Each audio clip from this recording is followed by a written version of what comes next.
Պարոն Քոչարյան, եթե ընդդիմությունը մեծամասնություն շատ լավ եք ճանաչում այդ պետությունը, քարոզարշավի ընթացքում կներեք ուղիղ չեմ կարող մեջ վերել, բայց այդ միտքը ասել եք մի քանի անգամ։ Հիմա այս քարոզարշավի ընթացքում Ռուսաստանից սկսվեցին խնդիրներ գործարարների դեմ, այսպես ասեմ, ամեն դեպքում արտահանման հարցում խնդիրներ եղան։ Օրինակ դուք, որ ասում եք ճանաչում եք Նիկոլ Փաշինյանի վստահության քվե ստանալուց հետո, որ իշխանություն դառնա, դուք ինչ եք կանխատեսում, Ռուսաստանի հետ հարաբերությունները կսրվեն, թե հակառակը Փաշինյանը, որ բազմիցս ասել է, որ լավ հարաբերություններ ունի, Նիկոլ Փաշինյանը վստահության քվե չի ստանալու առաջինը։ Այս գիտեմ, որ ինքը փորձում է ասել, որ սա տեխնիկական հարցեր են, սա այս կարգի հարցերը միշտ լինում են, դա տեխնիկական հարցեր չեն։ Նաև եթե չեմ սխալվում, մի թեզ եմ, ես վերջի մի քանի օր առաջ մաղում, թեզը հետևյալն է, որ չկա ընթացակարգ ԵՏՄ-ից հեռացնելու։ Չէ, այդպես է ասում, որ այստեղ կոնսենսուս է պետք եւ այլ եւ այլ։ Իսկ կա ընթացակարգ հապկում սառեցնելու անդամակցություն։ Չկա ընթացակարգ։ Բայց ինքը համարեց, որ ինքը կարող է սառեցնել։ Արել է։ Հիմա պատկերացրեք հետևյալը։ Ռուսաստանի Դաշնությունը սառեցնում է բոլոր հարաբերությունները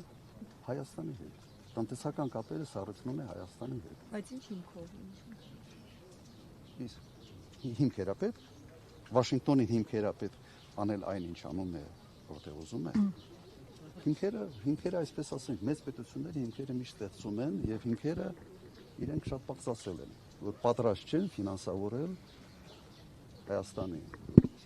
ճամփորդությունը դեպի Եվրոմիություն, քանի որ Եվրոմիության հետ Ռուսաստանը այսօր թշնամացած վիճակում է։ Հետևաբար, եթե Ռուսաստանը միակողմանի, այսպես ասենք, տնտեսական կապերը սառեցնում է Հայաստանի հետ, դա համարժեք է ամբողջությամբ ԵՏՄ-ի հետ սառեցման։ 98%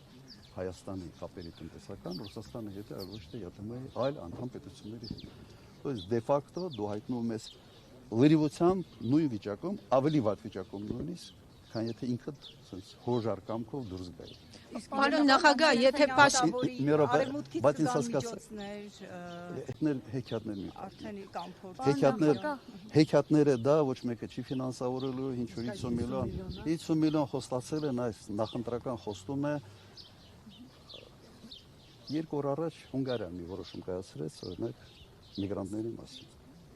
Հայաստանի եւ Վրաստանի վերաբերյալ, կոնկրետ Հայաստանի վերաբերյալ լուրջ սահմանափակումներ մտցրեցին Եվրոմիության անդամ պետություն։ Եվ ամեն մի պետություն իր շուկան այնպես է պաշտպանելու, որ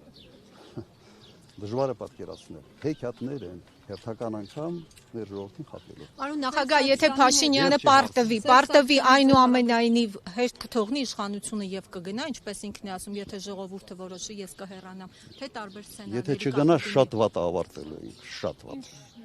Ինչ իմաստելու, պարոն Ամեն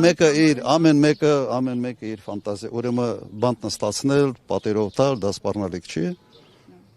Հիմա վատ ավարտելը շատ վատ ավարտել ինչ է նկատել եք իշխանությունը գրակը արդեն ամեն մեկը թող իր ֆանտազիայի համաձայն եւ կողմնորոշումների մտածի թե ինչ է դա նշանակում։ Շնորհակալություն։ Պարոն նախագահ, Սերժ Սարգսյանի հետ ձեր հարաբերությունները ինչպիսին են ձեր հայտարարությունից հետո հաշվի առնելով։ Ինչ։ Ում հետ։ Սերժ Սարգսյանի հետ։ Չեմ խոսացել։ Շատ վաղուց սխալն եք համարում։ Շատ վաղուց չեմ խոսացել, այդ կապը չկա։ Այո, այո։ Դե լավ։